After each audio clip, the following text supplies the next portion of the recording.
Hello everyone! Today I am going to be sharing with you some of the art materials I have been using the most lately. For example, here we have this illustration I made of a dragon, or you can call it a lizard with wings. This dragon was drawn on black glittery paper. As you can see here, this paper is completely black, but it has like a blue shift to it made of glitter. It is amazing. And for comparison, this one has like a silver sheen to it, while this one is completely matte, so it doesn't have any type of shine, any type of glitter. And this one is like a burgundy maroon type of paper with a purple sheen. It is gorgeous. All of these papers I am showing you, I got them at a local paper supply store, but I'm pretty sure you can check them out on maybe Amazon or even your local art store. The one I used for the dragon was the one with the silver shift to it. Check out that sparkly, shimmery, reflective magic. This is a white charcoal pencil, and this is very good to make your first draft or sketch on a black paper. These are the Jelly Roll pens by Sakura. Some of these have glitter, others have a metallic finish, others are flat or matte, and some of them have this little moon. I believe these are called Moonlight, and they are the best ones to draw on black paper because they have like a neon light finish to them. This is a micron ink pen from Sakura, and this one has a 0.3 brush tip. It is probably my favorite brush tip at the moment. These are Prismacolor ink pens, and I have a 0.5 brush tip as well as a plain brush tip, which I love this one. This is really good to paint over watercolor paper or watercolor paint, and I use them a lot for details and outlining.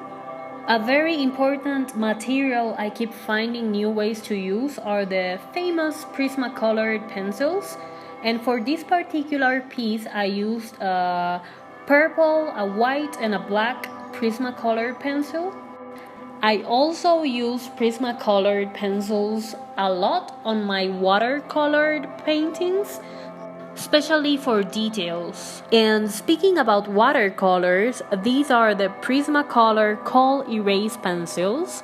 And these are erasable pencils that I use whenever I am going to sketch the idea for a new painting. I prefer to do it in colored pencils rather than a charcoal pencil because the charcoal tends to get all over the place when you put water over it. These are sold in boxes as well as individually. If you are not going to use the whole color range, I suggest you get them individually. And now that we are talking about pencils, let me tell you that you need a good sharpener. Right now I am head over heels for this Staedtler metal sharpener. It's really good. My favorite erasers for a few years have been these Faber-Castell erasers. They claim to be dust-free, and so far I've tried the white one and the blue one, and they are so good. I haven't tried the black one, but it looks very goth, so yeah. This is the Tough Stuff eraser, and it is a mechanical retractable eraser made for very fine details. Let's talk about watercolor brushes. Here I have a number 1 by Da Vinci Nova Synthetics. This brush is very good for details, but the quality is not there, especially for the price. The next brush I have here is by Pinto Taklon, and this is a very affordable brand. And I got one in number 5 and number 8. And these two brushes I have here are unbranded. I have no idea where I got them, but one of them is a number 3 and the other one is a number 8 as well. They are very old, but they still work quite fine. Moving on to paint, here is my most used watercolor palette, and this is the Winsor & Newton Cotman Pocket Box. I bought this exactly a year ago and I haven't run out of any of the colors, and I paint pretty much every day. The pigments are really nice, so I recommend this if you have no idea where to start. I've also bought single tubes of other colors. These are Winsor & Newton Cotman as well. Check out these amazing swatches.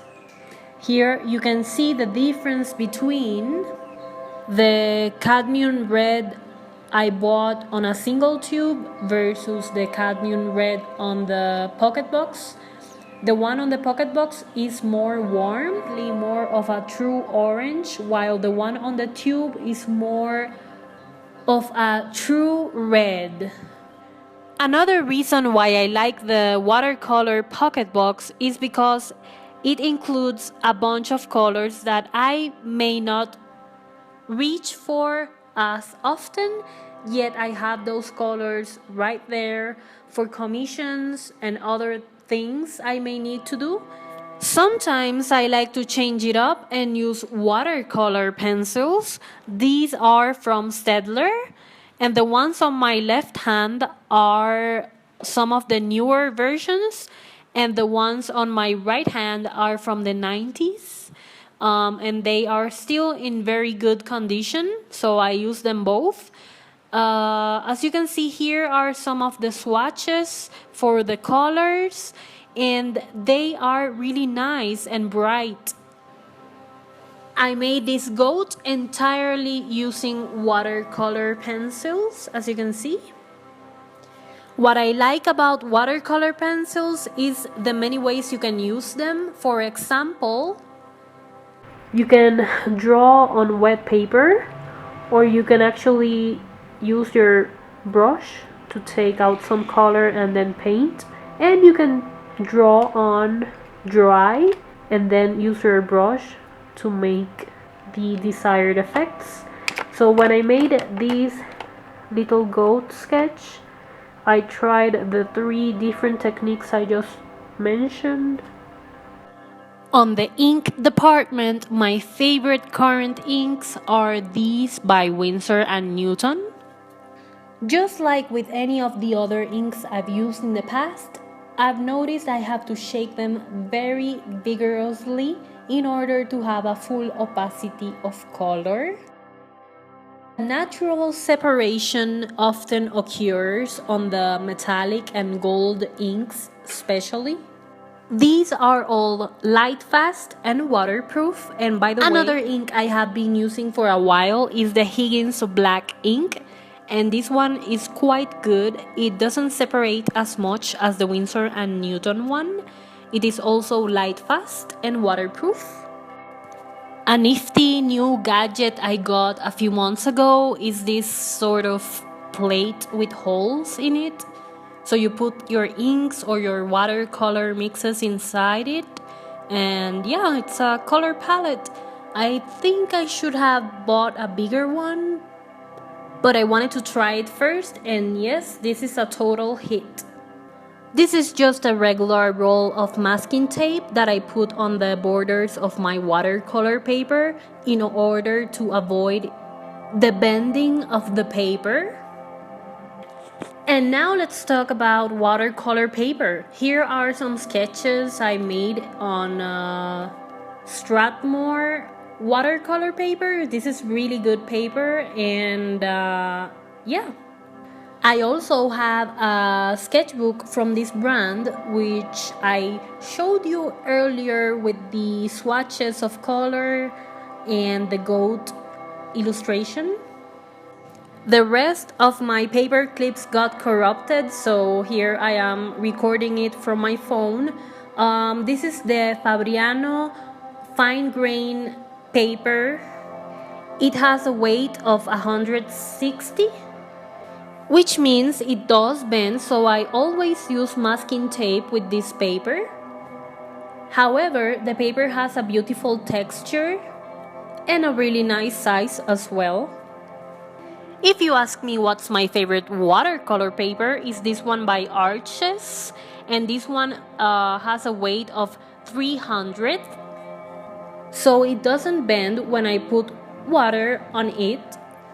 However, I suggest using your masking tape to avoid any type of unwanted things.